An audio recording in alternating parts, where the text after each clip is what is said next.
and 1960s madams of New England many years ago. Can I tell you one of the, it remains a highlight of my broadcasting career. Yeah, we used to go to Vegas every year and play in this ice hockey tournament. And one time we were at the Mandalay Bay, the big circle bar there. And you looked around the bar, and it was old guys and gorgeous young girls. And we started talking to this one girl who I believe was an escort. And we were like, are there a lot of prostitutes here? And she went around the bar and she goes, yes, yes, yes, yes, yes, yes, yes. Not sure. Yes, yes, yes, yes, yes.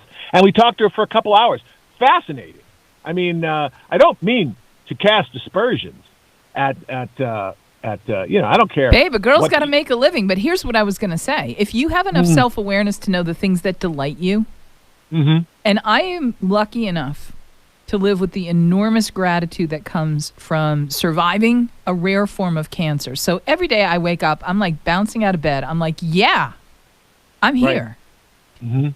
I know that I love food, but even more than eating, I love laughing. And I love doing this show with you because you are one of the silliest and funniest and smartest human beings I've ever broadcast with. And I'm not going to argue with that. And every week you make me laugh, and then you bring on guests who make us laugh. And when you make me laugh, it's like you have gone and made me a home-baked pie. And so if you go right now, Mark, the reason I mention that is if you go right now to YouTube, and you look at YouTube and type in 1030-1030 The Voice, or you go to kvoi.com and you go watch now, you can see this gorgeous, still warm on the bottom, peach pie with a crumble top that I made just for today.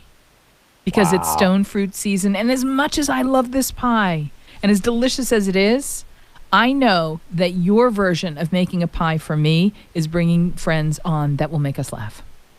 I'm all about the warm bottoms. Just let me tell you that right there. And we have... I don't know if I can lift it up for you to see it. That's funny. That's funny.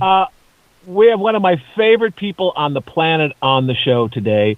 She's a big movie star, hilarious comedian.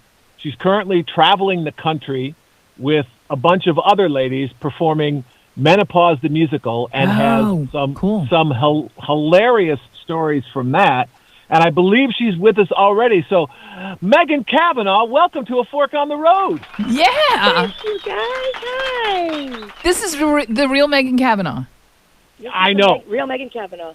It's true. Megan, welcome. I am so delighted to welcome you to our table today. Thank you. I'm so happy. You know, it's hilarious because Mark called me and asked me to do this on my way to lunch. So I am. So we're having power lunch with Megan Cavanaugh. I'm in the van, and all the menopause peeps are in the Mazatlan Grill in Redding, California. And, the glamour of show business. Oh, the glamour of show business, darling. I'll have the chef salad or the club salad without the egg, please. So now, for people know Megan Cavanaugh as Marla Hooch from A League of Their Own. She's one of the funny German women from Mel Brooks's films. She was in Dracula, Dead and Loving It, Robin Hood, Men in Tights, a lot of other movies. She and I did Second City together. She is also my cartoon wife. She plays Judy Neutron on the Jimmy Neutron show. And I actually didn't know you did that, Megan. That's funny. Yes, Mark is my cartoon husband. That's funny. That's right. Maybe he's the perfect cartoon husband. Maybe Megan and I should talk for a minute. So what kind of a cartoon husband is he? Oh, my God. Well, he keeps me laughing. I'll give you that. Yeah. I laugh more with him than anybody in the whole world. Right? Because he's my radio husband. Exactly. What? I've got 3 wives. I'm like a Mormon. Wow. Oh, I bet there's more of us than we each know about. That's funny. I've got a teletype wife. I've got a print wife. I've got a semaphore code wife. Every form of communication, I got a girl. I love it. That's how I roll. That's funny. That's very funny. Hey, Megan, tell us about the show right now, because I know out on tour and the summertime is really a wonderful time. In the old days, they called it the Straw Hat Circuit, and shows would go from their traditional Broadway roots and go out and literally play the country. And the Straw Hat Circuit has taken on a sort of vast geography as the summertime becomes the time when people get to take breaks from their usual productions and go out and do live theater where they might normally do movies and other things. Talk a little bit about what you're doing right now. So I have seen every single state in the United States except for Hawaii. Have you been to every one? You've been to every single one? Hawaii, except Hawaii. I've been to Hawaii, but not with the show. Okay. What? Yeah. You can't get to Hawaii in a van. No, you can't. And they have done the show in Hawaii. I just didn't do it when they did it.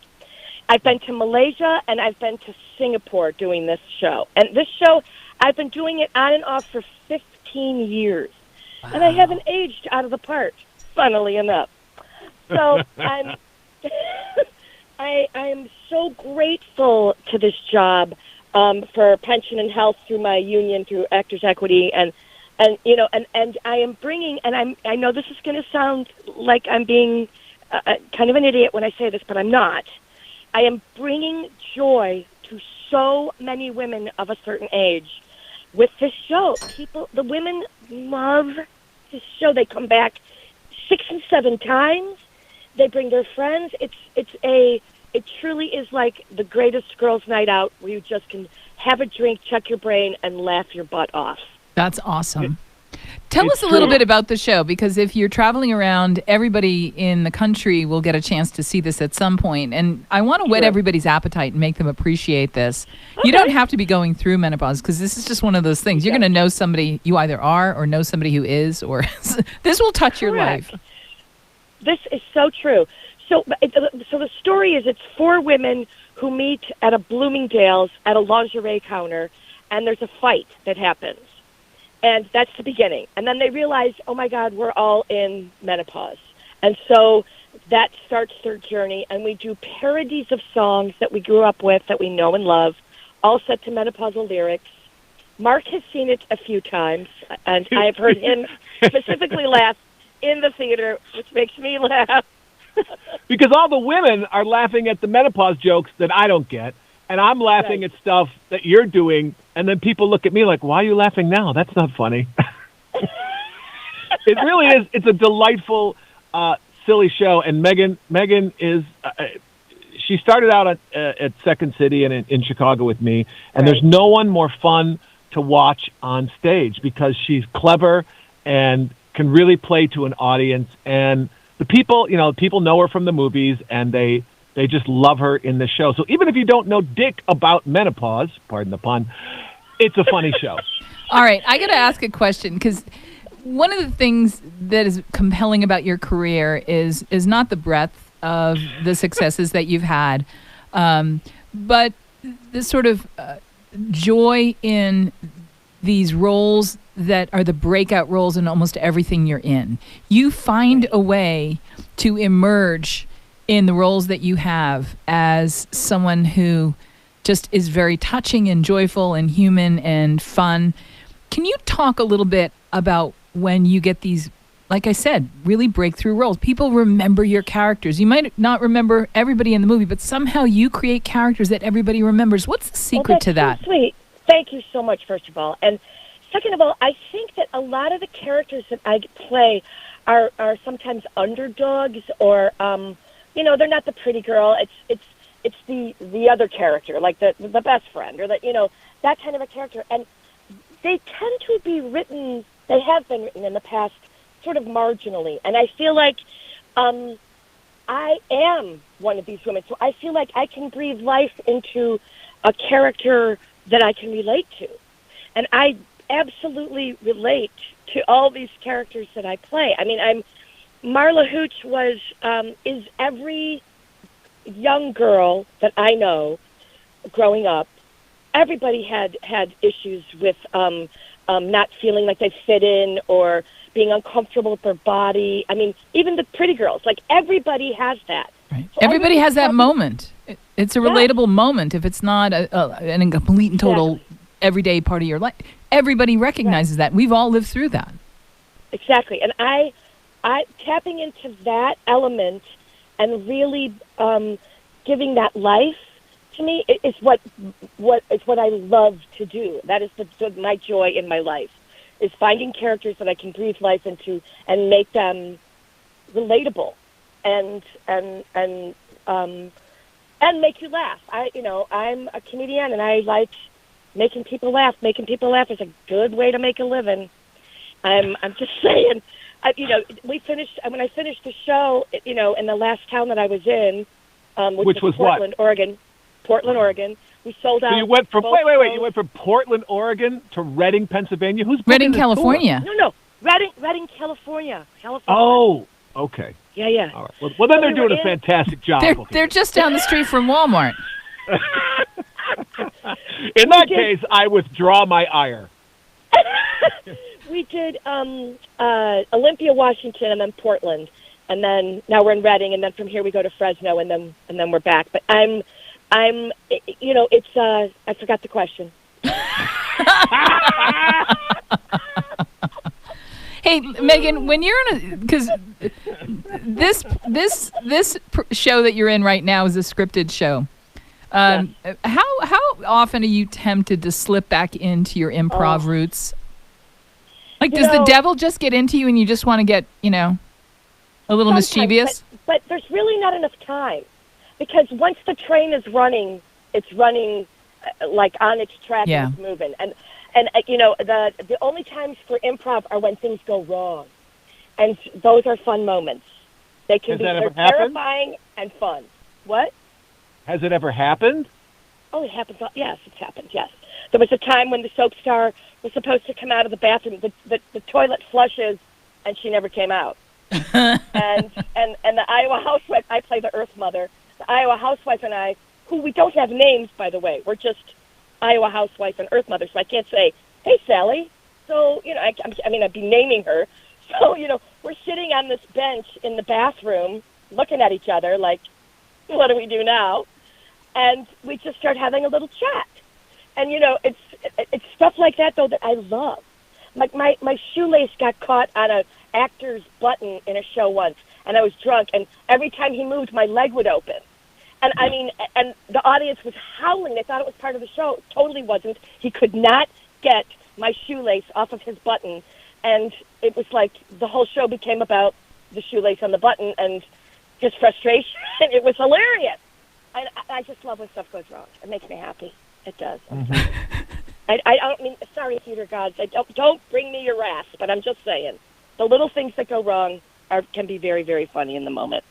That's great. Yeah, I think the audience picks up on that energy too.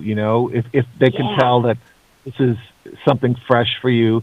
Also, when we were doing Jimmy Neutron, we would improvise all the time, and the goal was to just crack the other people up with something you said, and Megan did that with regularity.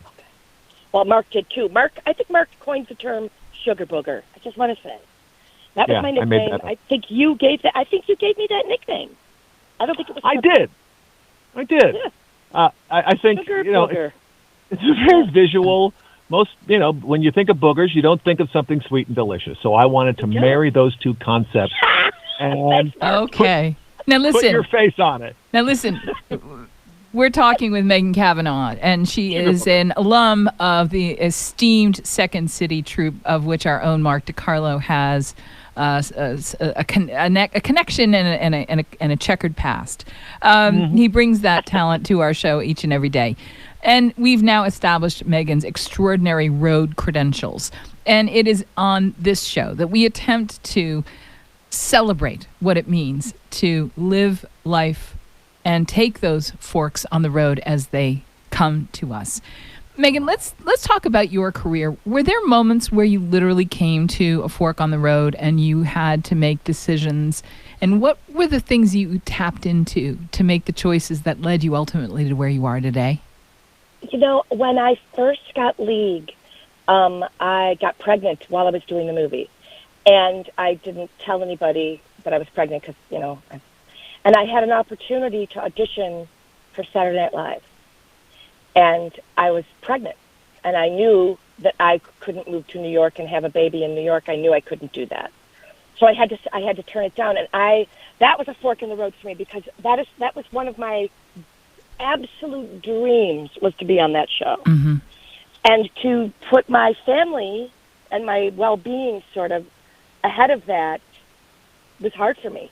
It was very hard for me, because I feel like I'm well, and also, I missed the premiere of A League of Their Own. I was 7 months pregnant. I went back to Chicago to have my baby because I didn't want to. I wanted my mom to be near me. So, right. I mean, I've done a lot of decisions based on my family. I think those are good decisions. I do too. I don't regret them. Let me put it that way. There are times when I go, ooh, that would have been great, but I don't regret it. I'm happy. I love my family. I have a really tight family, and so those have been forks. Aging in Hollywood has been a fork. Mm-hmm. There really aren't very many jobs for women my age that are character actresses too. They usually just, give it to Joan Cusack or Kathy Bates, parts that I would go out for. They don't get to my level. They just hire the girls that are the stars. Right. And so that's how I ended up sort of being in menopause, because theater was my first love. I started it when I was 4.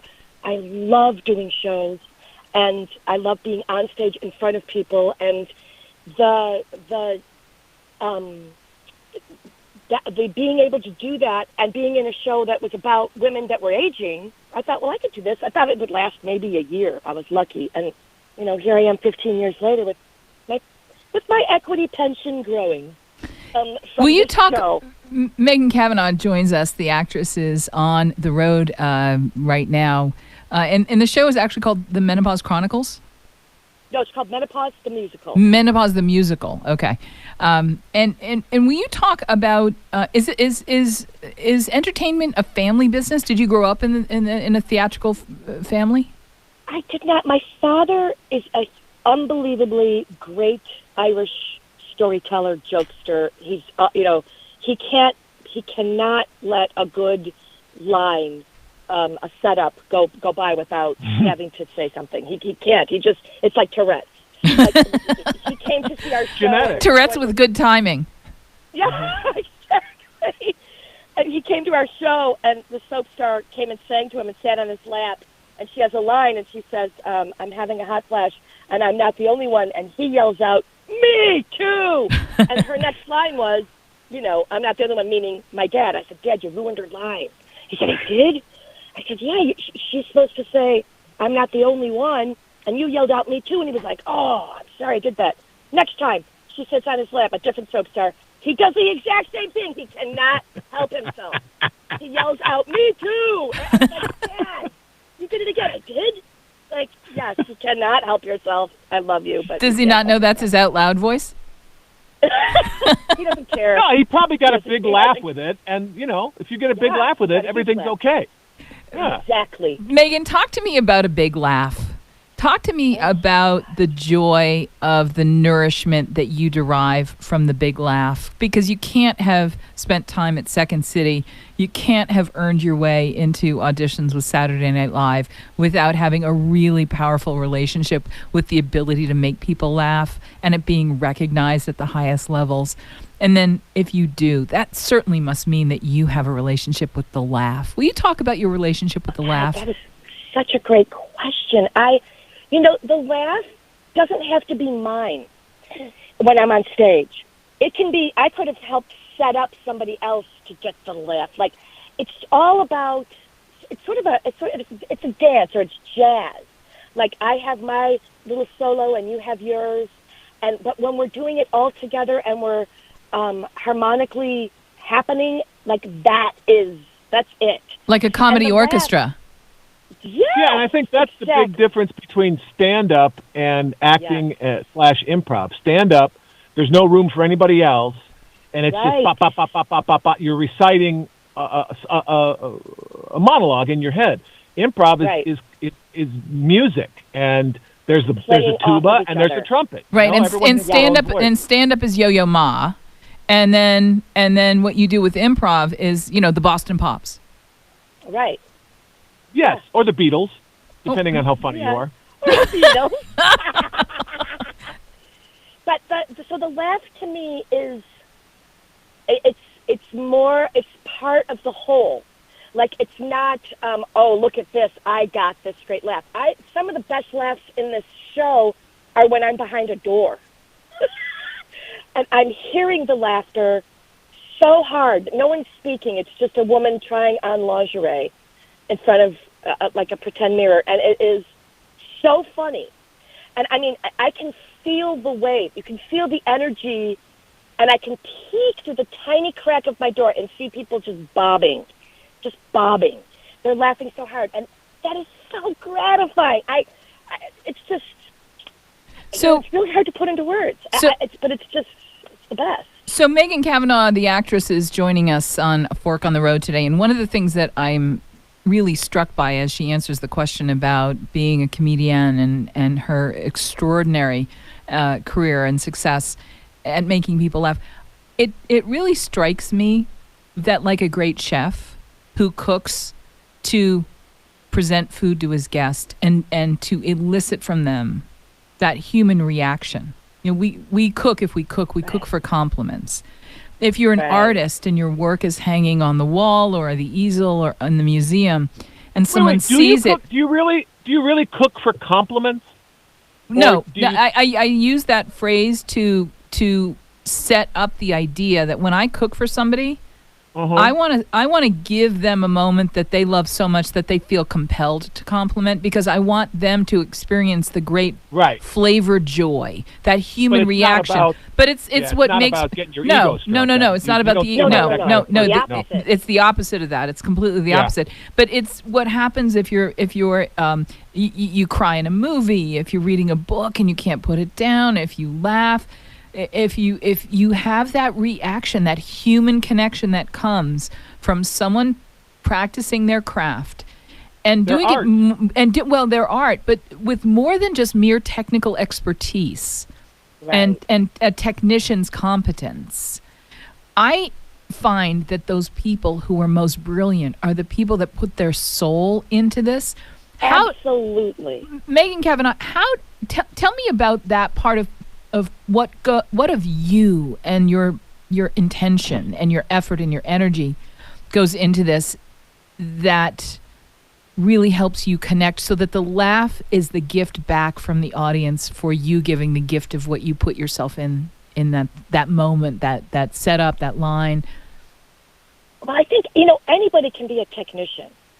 I mean, I have a piano at home that's electric, that's a clavinova, and it'll play Bach beautifully, technically, but it has no soul. Right. It's very different when you hear a pianist playing that with their soul. So the technical part of it is just the mechanics.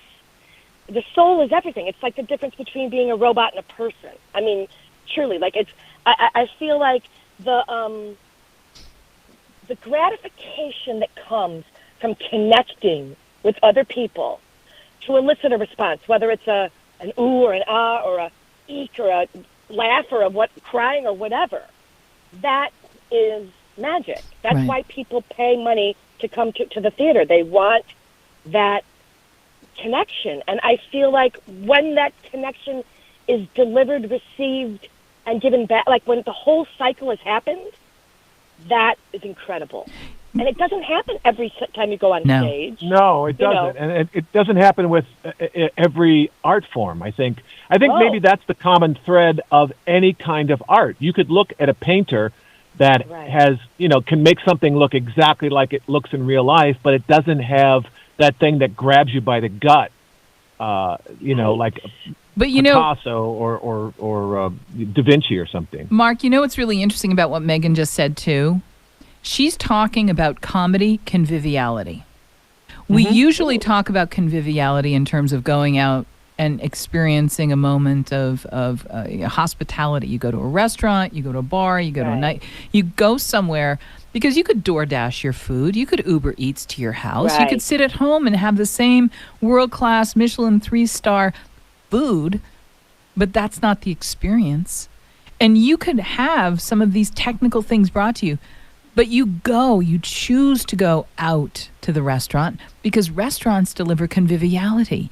You go to concerts in giant arenas because of how they feel. The sound feels different in an arena. You go in these environments where there are these people that are sharing this moment with you, and there's concert conviviality. You go to comedy shows. You could listen to a comedy album. You could go to a concert at a concert hall, or you could listen to a DVD or listen to it on Apple Tunes. But there's a reason why we choose to experience these with other people, that conviviality. One of the great things that happened, and Megan, and I'll wrap this all up for you, they showed A League of Their Own in a public forum. It was in Boston. And in the summertime, they show movies on the Hatch shell. And when you see a great movie, especially a baseball movie, and I am a lifelong baseball fan, and I had the opportunity to meet some of the Rockford Peaches, and there was one whose name was Maddie English, and she and I became friendly because her dad, just like mine, was the city clerk in the towns we grew up in, and his name was English too, and we had a whole conversation about that. But when you see a movie like that has that great pathos and joy, and then you see it with other people, it just feels different than it does when you're watching it, on your handheld device. It's just not the same. Yes, absolutely. Well, I do want to plug something that's coming up that people might want to be part of. It's happening at the Field of Dreams in Dyersville. I am playing in a celebrity game with retired Cub players. What? Andre Dawson. What? And David Ross.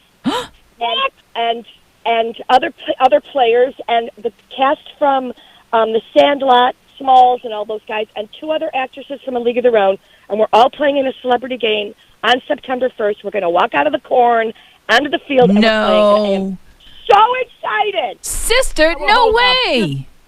Girls, you can't play baseball. Shut up. I have not hit a ball. I don't know when the last time I hit a ball. It might have been 3 years ago, maybe. Maybe longer. And I don't have a glove. Sorry, Mark. I lost Mark's glove when I played in A League of Their Own. He took his glove, and I lost it. But it got Wrigley dust on it before it died, so it's all good. And but when is this event? It's September 1st. in Dyersville. Do you have any idea how much I'd like to go out and broadcast that live? That is so cool. See, I'm a baseball mom. I'm a Little League mom, and it's Little League World Series time. And while we're not in the Little League World Series this year, the movie 12 has totally inspired me to be tapped into Little League World Series this year. But this is the coolest news. So can we watch this? Is this going to be broadcast online? No, I don't think it's going to be, that I know of. I don't think it's going to be broadcast. But it's let's see, it's like called Field of Dreams. It's a whole weekend of autographs from players, and it's a whole big thing. And it's culminating with the game on that. I'm looking to see if I can find you the next. And Megan Kavanaugh, and you're originally from Chicago as well. So were you a White Sox or Cubs fan to begin with? Oh, I am a Cubs fan, totally. So, Ernie Banks fan from way back? Always. Mr. Cub? He's the Cub, yeah, as far as I'm concerned. And yeah. how? Well, Andre Dawson's no slouch either. No. He was an MVP. I agree. You got to get a good picture with Andre, the Hawk. And Grandpa David Ross, who helped bring home our very first World Series in our lifetime, and in my father's lifetime, and in my grandfather's lifetime. Just saying. Wow. He'll be there. I know. I'm so excited. That's so awesome. So you grew up with the game. Oh, yeah. And I'm also going to the Charlotte Knights. I'm appearing at the Charlotte Knights for a Women in Baseball night. And, in Rockford, there's so much happening.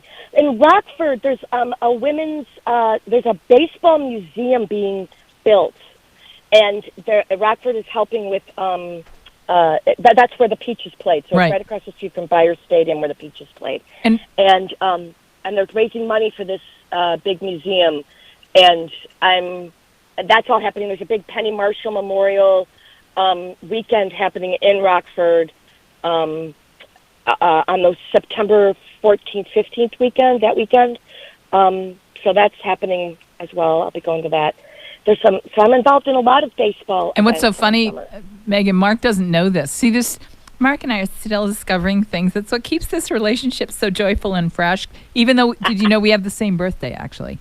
I did not know that. Yes, we have the same birthday. Right. But you know what's funny, Mark? I was the founding editor of the Women's Baseball Review, which is now defunct. But we were a quarterly that published original works by women authors. Really? Short stories, poems, photography. Wow. I'm telling So you. having Megan on the show must be Like you have no superlative for idea. Like this Oh my God, I this love is that. like a gift. Like I And can't let me tell you, she's too humble to tell anybody this, but she did all her own hitting and all her own defense in the movie. She trained for 6 weeks, a month with Yes, the 2 months, USC yeah. players, and all the women became actual baseball players. So all the stuff of her ripping the ball from both sides of the plate, Yeah. no less, and I playing learned that second base. left-handed. Yeah, that's pretty. That's hard. Pretty. That is pretty hard. amazing. If you know how to play, that's hard. Now, And who's I Megan? was doing, yeah. Go ahead. Go ahead, Mark. No, go ahead. No, you No, go. you go ahead. Okay, I was going to say I did 80 miles an hour in the cage, Whoa. both sides, before I did that gymnasium scene. Wow. Yeah, she was ripping it. So this movie came out a while back. You've done a lot. You do a lot of charity work. You go a lot of places for League of Their Yeah. Own. You must have had some great base run-ins with actual, real baseball players. You have any good, funny stories you can tell us about? None that are meeting funny. football players? Mostly just being in awe. And now you're putting me on the spot, and I can't even remember anybody's name. You know what? I'm going to give you. because I'm in going to that give you a time. minute to think about this. We're going to take a very quick break. This Okay. is a Fork on the Road. You are listening to AM 1030 The Voice, trusted local news and talk. Mark DeCarlo, the man himself, is here with us. Joining our incredible party today is the one and only Megan Kavanaugh. Please don't touch that dial. We'll be back with more right after this, live from the City of Gastronomy. This is Around the Table. We'll be right back. Please have your pencils and scorecards ready. A Fork on the Road has returned with very special guest, Megan Kavanaugh, second base. And now, playing. Megan, For the Rockford Peaches. remember when you were a young girl, first time you got to second base with a guy? Hey. Mark, it's a family show. Not necessarily. Ba-dum-bum. Ba-dum-bum. That's funny. Welcome back to the show. You were going to tell us a funny story about some baseball players that you've met in your long and storied career. So we were at Dodger Stadium, and I was wearing one of the old-fashioned Cubs jackets. Like it was beige, had like black stripes on it. I think it was from like the early 1900s, the replica. And I loved this jacket more than anything. And I was wearing it, and we were going on the field to meet Tommy Lasorda. Oh. And they were playing the Cubs. So I had my Cubs jacket. I was like, woo, right? I'm all excited. We go down, and somebody says to me, "You absolutely cannot wear that. You have to. You can't have. He won't let you on the field. It's forbidden." And I was like, "Oh, God bless it." So I wrapped it into a ball and I shoved it under my arm. And there's pictures of us. I'm like shaking his hand with this like ball of fabric, Felted under my wool arm, under your like, arm. shaking hands.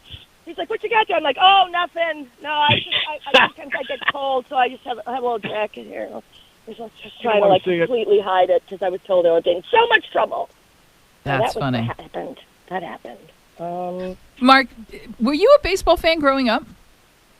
Oh, hugely, yes. I played baseball. I loved baseball. I think it is, as there is a difference between dogs and cats in what they give us and what we give them, there is a difference in all the sports. And I think baseball is the most American of all our sports. It embodies all the values and all the mojo that I think America aspires to.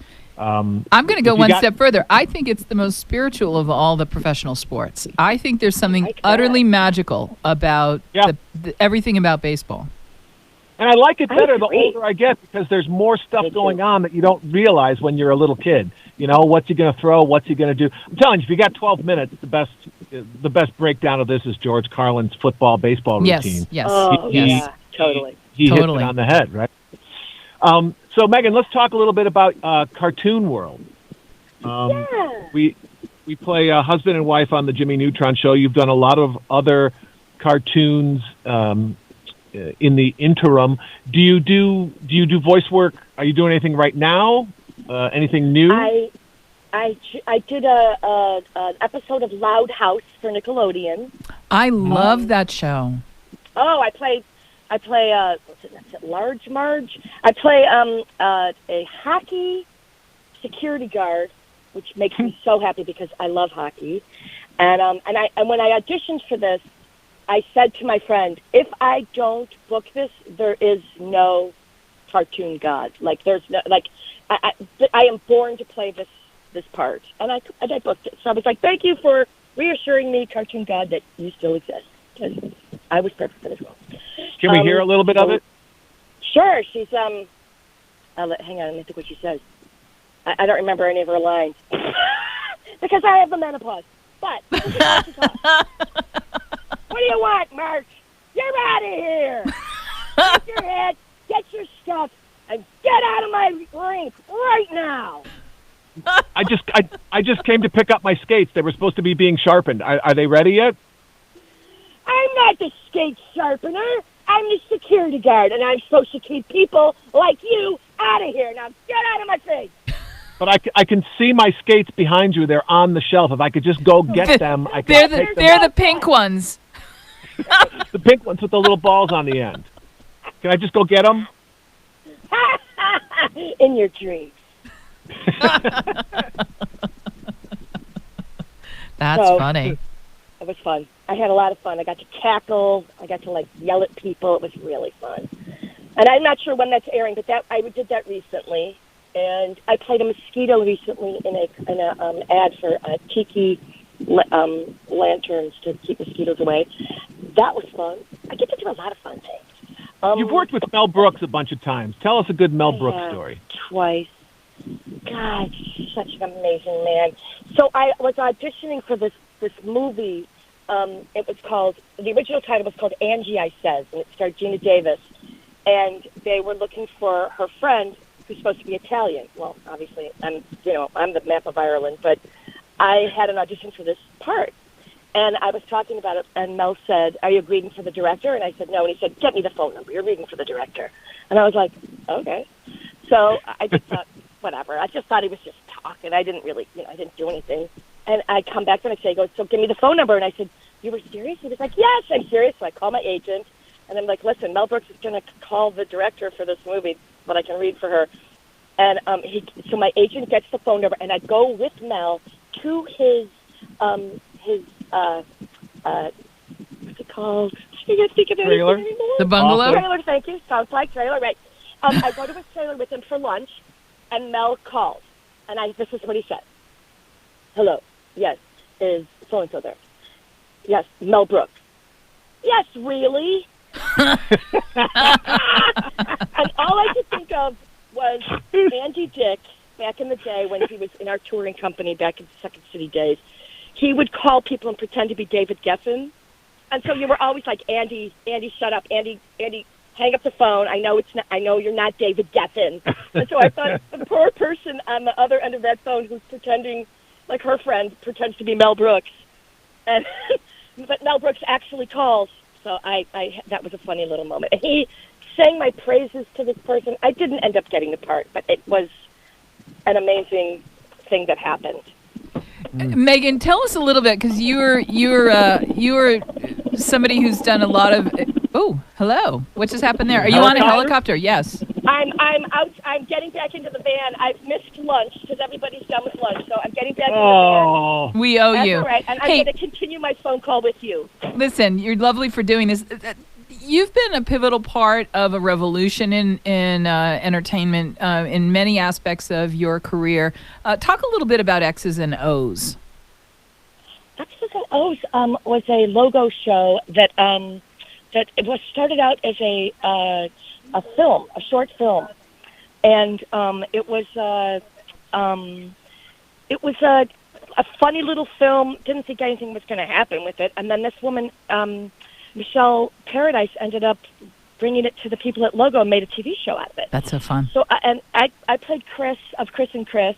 We were twinning lesbians, and it was very fun. We shot it in Vancouver. It was a good time.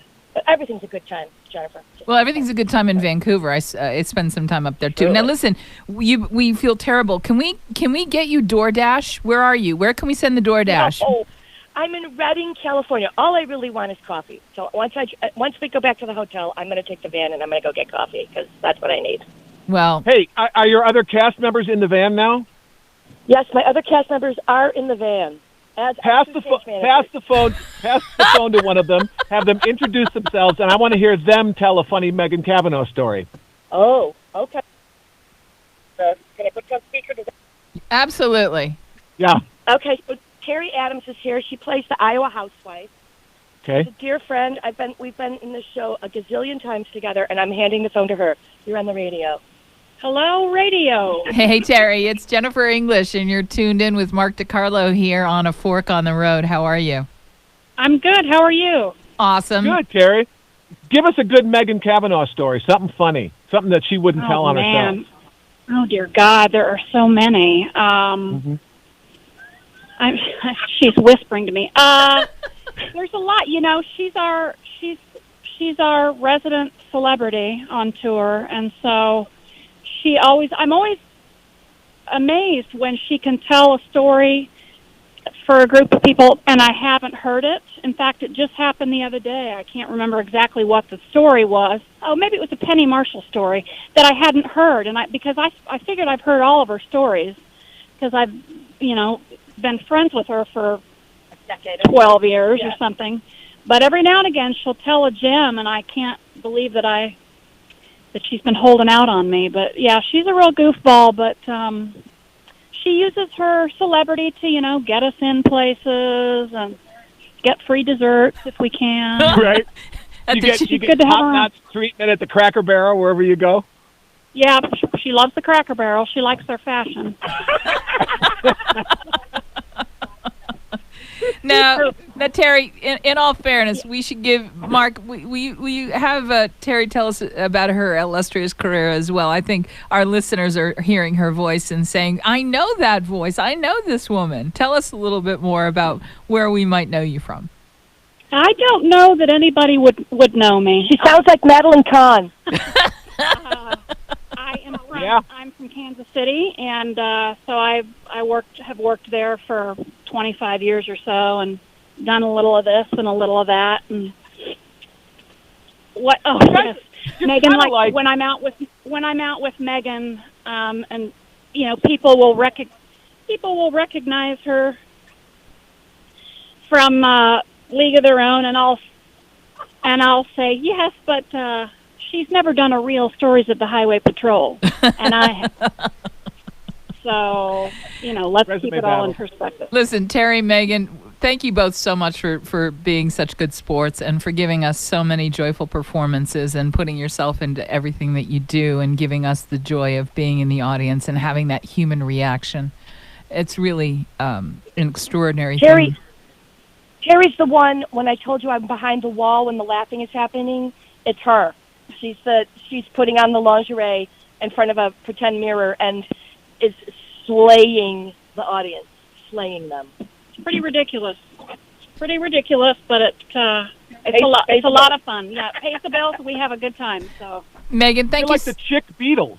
You're traveling around the country. We're the four of you. And I'm the Ringo. She's Ringo. Yeah. I'm Paul. Well, there you go. Listen, Paul, Ringo.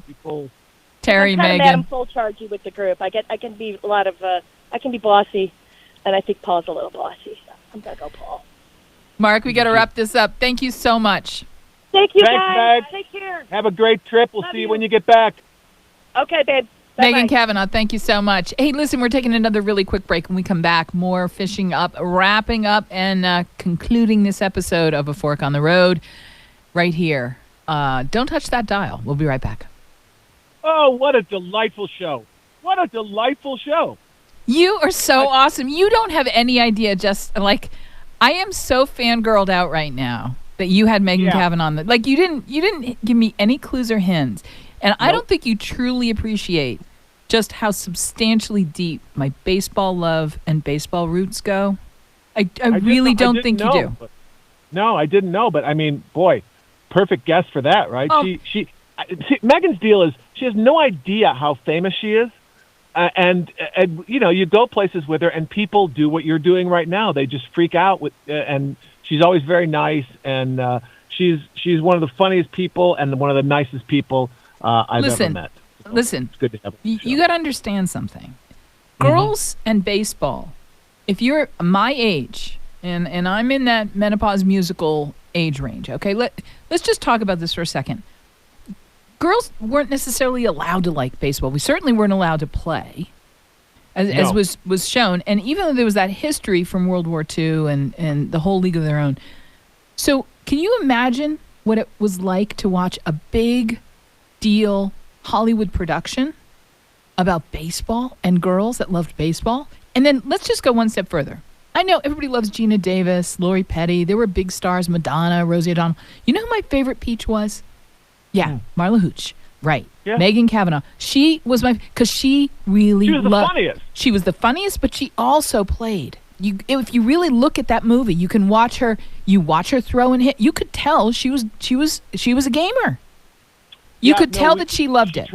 She trained with the USC team. I played baseball with her every day for like 2 weeks to help her get ready and help her with her footwork. And she loves the Cubs and loves baseball. So this was like a really great job for her. Certainly a fantastic and by the way, first movie. And so I grew up at Fenway Park. I grew up in Boston going to Red Sox games. And so Boston is the soul sister of Chicago. Absolutely. We both have similar ethos and mythologies with the two teams. So I like absolutely. They're my favorite American League team, even though the American League with the DH, I'm not a big fan of it. I know.